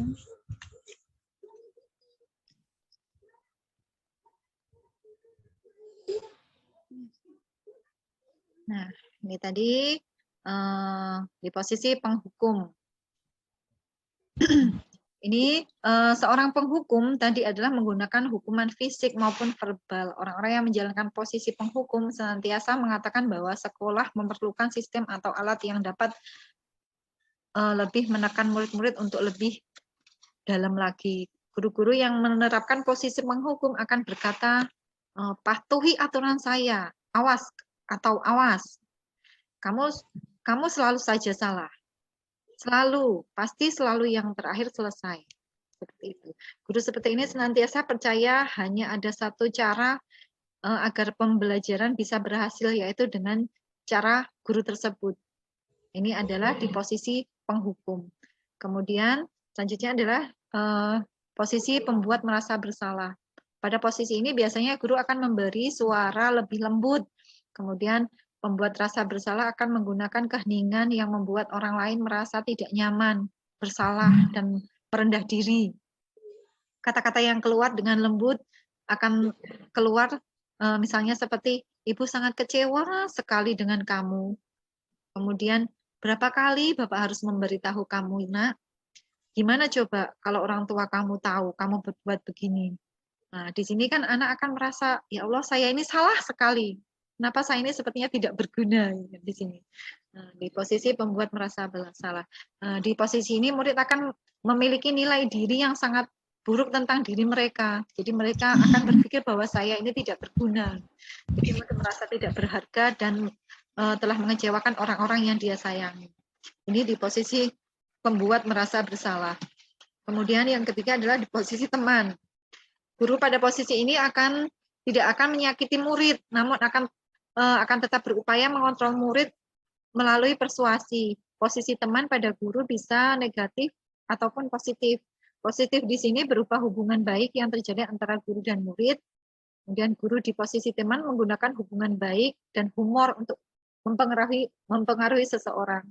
Biasanya ini kata-kata yang keluar dari seorang yang berposisi di teman adalah, ayo bantulah demi Bapak ya, atau demi Ibu. Kemudian, ayo ingat, tidak bantuan Bapak Ibu selama ini. Ya sudah, kali ini tidak apa-apa, nanti Ibu bantu bereskan. Nah, biasanya itu adalah kata-kata yang sering kita ucapkan ketika kita berada di posisi teman. Kemudian, yang selanjutnya adalah sebagai pemantau. Nah, di pemantau di sini adalah berarti mengawasi. Ya. Pada saat kita mengawasi, kita bertanggung jawab atas perilaku orang-orang yang kita awasi. Posisi pemantau berdasarkan pada peraturan-peraturan dan konsekuensi. Dengan menggunakan sanksi atau konsekuensi, kita dapat memisahkan hubungan pribadi kita dengan murid sebagai seorang yang menjalankan posisi pemantau. Biasanya pertanyaan yang diajukan dalam posisi pemantau adalah, peraturannya apa? Apa yang telah kamu lakukan? Sanksi dan konsekuensinya apa kalau kamu melakukan hal seperti ini? Itu adalah biasanya kata-kata yang dilontarkan guru ketika dalam posisi pemantau. Kemudian yang selanjutnya adalah manajer. Ini adalah posisi manajer, atau yang terakhir ada manajer adalah posisi di mana guru berbuat sesuatu bersama murid, mempersilahkan murid mempertanggungjawabkan perilakunya, mendukung murid agar dapat menemukan solusi atas permasalahannya sendiri. Jadi di sini ketika murid melakukan pelanggaran, maka di sini murid dipersilahkan, ketika kamu melanggar kira-kira apa sih jawaban atau solusi agar masalah kamu ini bisa terselesaikan. Jadi ketika murid bermasalah, maka dia sendiri yang mencari solusi untuk menyelesaikan masalahnya. Ini adalah di posisi manajer. Kemudian, namun bila kita menginginkan murid-murid kita menjadi manusia yang merdeka atau mandiri dan bertanggung jawab, maka kita perlu mengacu pada restitusi yang dapat menjadikan murid kita seorang manajer bagi dirinya sendiri. Di manajer, murid diajak untuk menganalisis kebutuhan dirinya maupun kebutuhan orang lain. Di sini penekanan bukan pada kemampuan membuat konsekuensi, namun dapat berkolaborasi dengan murid bagaimana memperbaiki kesalahan yang ada. Seorang manajer biasanya berkata, apa yang kita yakini? Kembali kita ke keyakinan kelas yang sudah dibuat di atas tadi. Kemudian apa kamu meyakininya? Kemudian jika kamu meyakininya, apa kamu bersedia memperbaikinya? Kemudian jika kamu memperbaiki ini, hal ini menunjukkan tentang apa? Tentang diri kamu. Kemudian apa rencana kamu untuk memperbaiki hal ini? Ini adalah ketika di posisi manajer. Baik, selanjutnya untuk materi yang terakhir adalah segitiga restitusi. Lanjut. Apa sih restitusi itu? Restitusi adalah proses menciptakan kondisi bagi murid untuk memperbaiki kesalahan mereka sehingga mereka bisa kembali kepada kelompok mereka dengan karakter yang lebih kuat. Restitusi juga merupakan proses kolaboratif yang mengajarkan murid untuk mencari solusi untuk masalah mereka dan membantu murid berpikir tentang orang seperti apa yang mereka inginkan menjadi tujuan mulia dan bagaimana mereka harus memperlakukan orang lain menurut Dosen 2024. Ini ada restitusi proses untuk menciptakan atau memperbaiki kesalahan mereka ketika mereka bermasalah. Ini maka proses selanjutnya adalah proses restitusi, artinya memperbaiki kesalahan mereka melalui beberapa tahapan. Kemudian ini adalah ciri-ciri restitusi, yaitu bukan restitusi bukan untuk menebus kesalahan, namun untuk belajar dari kesalahan. Kemudian restitusi memperbaiki hubungan. Restitusi adalah sebuah tawaran, bukan paksaan. Kemudian restitusi menuntun untuk melihat ke dalam diri. Kemudian restitusi mencari kebutuhan dasar yang mendasari tindakan. Jadi restitusi adalah menggali apa sih yang mendasari dia melakukan hal tersebut.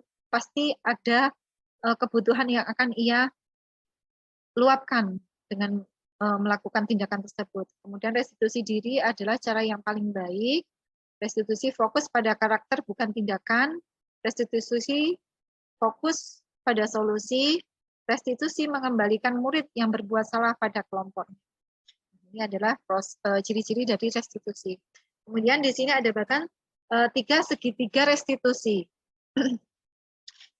Di sini ada 3 tahapan ya restitusi berdasarkan teori kontrol.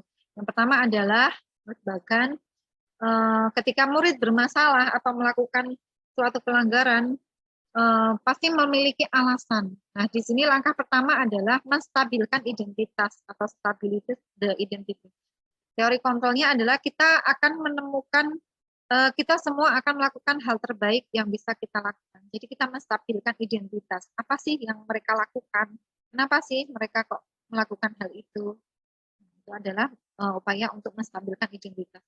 Kemudian yang kedua adalah validasi tindakan yang salah. Semua perilaku manusia pasti ada alasannya. Seperti misalnya kata di kasus Ibu Suprih, anak yang lari kemudian menabrak.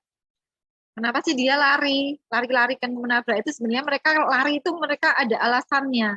Di sini adalah masuk dalam posisi validasi tindakan yang salah. Kemudian yang ketiga adalah menanyakan keyakinan. Kita semua memiliki motivasi internal. Jadi ketika kita lari-lari dan menabrak itu merugikan orang lain. Dan ini apa sih motivasi kita? Kenapa kita melakukan hal tersebut? Kita kira kalau merugikan orang lain itu kita harus apa? Harus bagaimana? Kita akan bisa menggalinya di sini. Kemudian yang selanjutnya adalah tadi penjelasan tentang menstabilkan identitas. Di sini adalah bagian dasar dari segitiga bertujuan untuk mengubah identitas anak yang gagal karena melakukan kesalahan menjadi orang yang sukses. Anak yang melanggar peraturan karena sedang mencari perhatian adalah anak yang sedang mengalami kegagalan. Dia mencoba untuk memenuhi kebutuhan dasarnya, namun ada benturan. Dia mencoba untuk memenuhi kebutuhan dasarnya, namun ada benturan. Nah, kalau kita mengkritik dia, maka kita akan tetap membuatnya dalam posisi gagal. Kalau kita ingin ia menjadi reflektif, maka kita harus meyakinkan si anak dengan cara-cara atau kalimat-kalimat dalam ketika kita menstabilkan identitas ketika anak yang salah itu kita stabilkan dulu. Kita masyarakat dudukkan, kita tanya berbuat salah itu sebenarnya tidak apa-apa. Kedua, kita tidak ada manusia yang sempurna. Ini biasanya salah satu kata-kata ini akan keluar ketika kita menstabilkan identitas. Tidak ada manusia yang sempurna. Saya juga pernah melakukan kesalahan seperti itu. Kita bisa menyelesaikan ini. Tahu Bapak Ibu tidak tertarik mencari siapa yang salah, tapi Bapak Ibu ingin mencari solusi dari permasalahan. Kamu berhak merasa begitu. Apakah kamu sedang menjadi teman yang baik untuk diri kamu sendiri?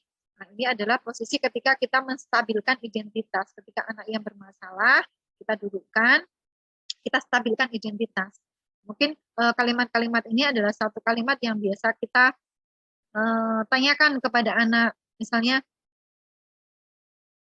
guru juga pernah melakukan seperti itu. Mungkin di situ anak, oh berarti tidak hanya saya sendiri yang pernah melakukan kesalahan.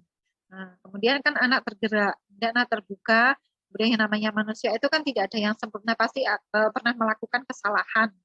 Nah, setelah itu mereka mengakui kesalahan ini adalah dalam posisi menstabilkan identitas. Kemudian yang selanjutnya adalah di posisi validasi tindakan yang salah. Ketika sudah divalidasi tindakan yang salah, ini ada setiap tindakan kita dilakukan dengan suatu tujuan, yaitu memenuhi kebutuhan dasar.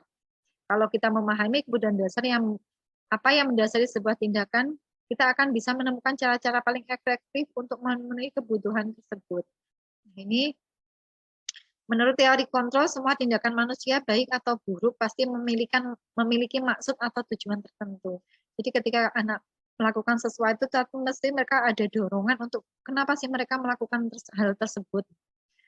Jadi seorang guru yang memahami teori kontrol pasti akan mengubah pandangannya dari teori stimulus respon ke cara berpikir proaktif yang mengetahui tujuan dari setiap tindakan. Kita mungkin tidak suka sikap seorang anak yang terus-menerus merengek, tapi bila sikap itu mendapat perhatian kita, maka itu telah memenuhi kebutuhan anak tersebut. Berarti anak tersebut ingin diperhatikan. Kalimat-kalimat yang biasa terdengar atau biasa dilontarkan ketika validasi tindakan ini adalah misalnya, padahal kamu bisa melakukan hal yang lebih buruk dari ini ya. Atau kamu pasti punya alasan mengapa kamu melakukan hal tersebut. Nah, ini adalah kata-kata yang biasa kita lontarkan atau kita tanyakan ketika memvalidasi tindakan yang salah. Kemudian yang selanjutnya adalah sisi 3 adalah menanyakan keyakinan. Dalam teori kontrol menyatakan bahwa kita pada dasarnya termotivasi secara internal. Ketika identitas sukses telah tercapai, langkah 1, kemudian tingkah laku yang salah telah divalidasi di langkah 2, maka anak akan siap untuk dihubungkan dengan nilai-nilai yang dia percaya dan berpindah menjadi orang yang dia inginkan. Pertanyaan-pertanyaan di bawah ini menghubungkan keyakinan anak dengan keyakinan kelas atau keluarga. Jadi menanyakan keyakinan ketika anak sudah divalidasi tindakan yang salah, kemudian sudah distabilkan identitas, memvalidasi tindakan yang salah, kemudian menanyakan keyakinan. Apa yang kita percaya sebagai keyakinan kelas atau keluarga? Apa nilai-nilai umum yang kita telah sepakati? Kita kembalikan ke kelas. Apa bayangan kita tentang kelas yang ideal? Atau kamu mau jadi orang yang seperti apa? Ini adalah pertanyaan-pertanyaan ketika menanyakan keyakinan kelas. Ya, di sini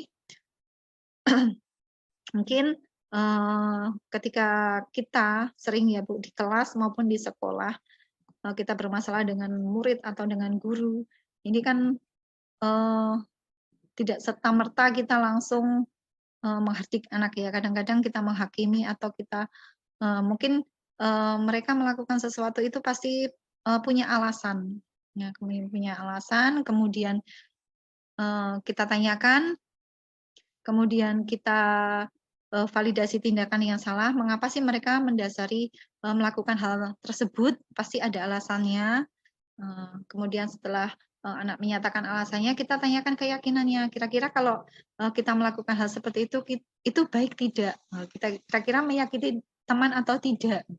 Nah, itu perlu kita stabilkan dengan segitiga restitusi tadi. Ini adalah tahapan-tahapan dalam pemecahan masalah ya Bu ya.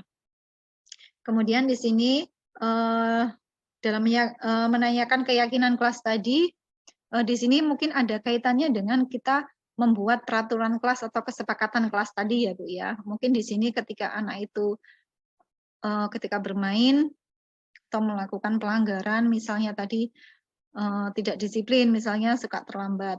Mungkin di situ ketika kita membuat keyakinan kelas atau kesepakatan kelas, di situ apa sih nilai yang sudah kita yakini, gitu, yang sudah kita buat bersama. Misalnya kita harus disiplin atau datang tepat pada waktunya. Mungkin itu yang dapat saya sampaikan. Kemudian di sini ada sebagai contoh pembuatan keyakinan kelas ya Bu ya. Ini contoh yang sudah saya terapkan di kelas saya adalah pembuatan keyakinan kelas kelompok B1 TK Basirama. Nah, di sini terlihat anak ikut berpartisipasi dalam pembuatan keyakinan kelas. Jadi mereka turut menyusun, kemudian membuat apa sih keyakinan kelas yang dapat membuat belajar di kelas kita supaya belajar kita jadi nyaman, jadi aman. Ini anak dilibatkan. Kemudian ini adalah bentuk keyakinan kelas yang sudah kami buat di TK saya, terutama di kelas saya. Ini adalah bahasanya simpel Bu. Nah, ini datang tepat waktu. Nah, ini sebelum bel kita sudah datang, kemudian mandiri. Nah, ini anak TK kan biasanya tidak mau nulis kalau tidak dikasih contoh ibu guru. Kemudian tidak mau menyelesaikan tugas. Ini kan sering sekali Bu, ini sering dibantu. Nah, ini kan perlu kita tanamkan bahwa sifat mandiri itu misalnya kita harus mengerjakan tugas sendiri, menyelesaikan sendiri, kemudian ketika ke kamar mandi sendiri harus bisa makan sendiri. Nah, itu adalah contoh-contoh mandi. Kemudian makan minum setelah belajar. Nah, ini kadang-kadang anak-anak kalau tidak diberikan peraturan, ketika mereka diberikan bekal itu semaunya, kadang waktu belajar maunya saya makan lah. Nah, ini jadi ketika kita buat peraturan, misalnya makan minum setelah belajar. Jadi mereka ingat, Bu, saya pengen makan. Nah, ya, ayo ingat keyakinan kelas kita apa ya. Jadi, oh iya, tidak boleh makan minum ketika belajar. Jadi makan minumnya setelah belajar. Kemudian saling menyayangi. Ini kegiatannya misalnya kita berada di luar kelas ketika bermain. Ini sering sekali anak suka saling rebutan, kemudian kadang-kadang tidak sengaja menendang temannya, kadang membuat temannya menangis, kadang suka mengolok-olok teman. Ini kadang masalah yang sangat sepele sekali. Nah, di sini adalah keyakinan kelas yang kita buat, kita adalah saling menyayangi sesama teman.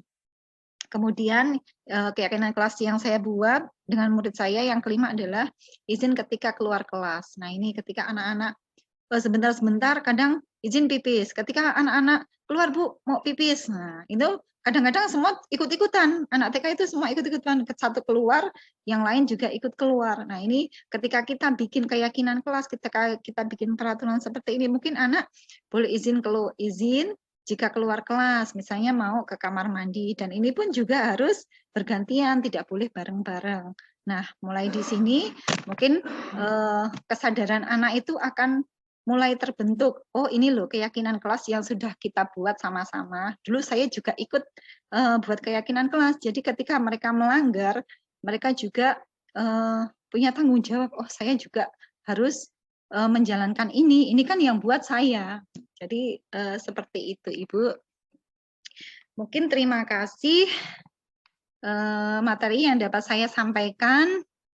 Pada sesi selanjutnya mungkin sesi diskusi atau tanya jawab, atau mungkin ibu-ibu bisa berbagi pengalaman. Kami persilahkan. Saya hentikan share screen ya, Bu.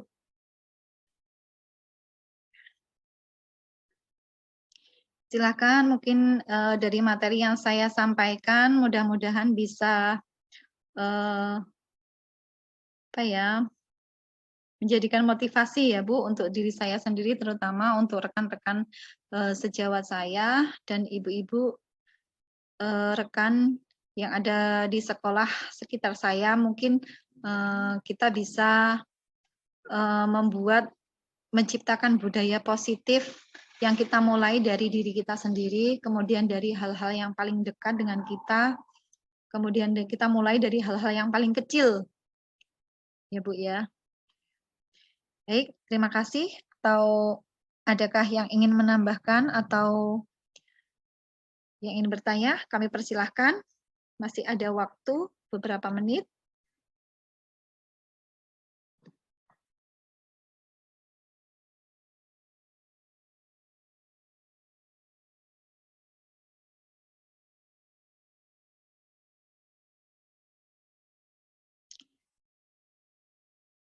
Baik, bagaimana Ibu? Apakah cukup?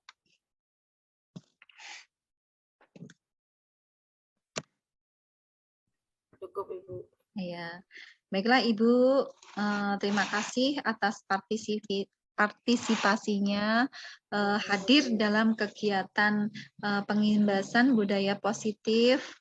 Mudah-mudahan dapat menginspirasi teman-teman untuk menciptakan perubahan yang lebih baik ya Bu ya. Untuk sesi yang terakhir, kita foto bersama Bu ya. Yap. Silakan Ibu yang tidak ada terkendala sinyal, kita buka off-kan kamera.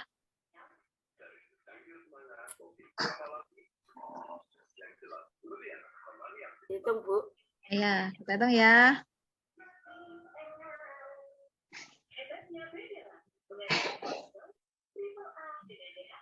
Oke, mau bergaya Bu, silakan. Semangat. Ya, semangat. Semangat. Terima kasih Bu Rofita. Ya, hitung ya Bu. 1, 2, 3.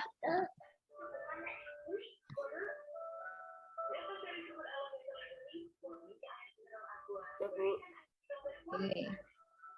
Dan gaya lain. 1, 2, sekali lagi ya Bu. 1, 2, 3. Ya. Baik, terima kasih Ibu. Sekali lagi terima kasih atas partisipasinya malam hari ini. Saya akhiri. Wassalamualaikum warahmatullahi wabarakatuh. Waalaikumsalam warahmatullahi wabarakatuh. Makasih Bu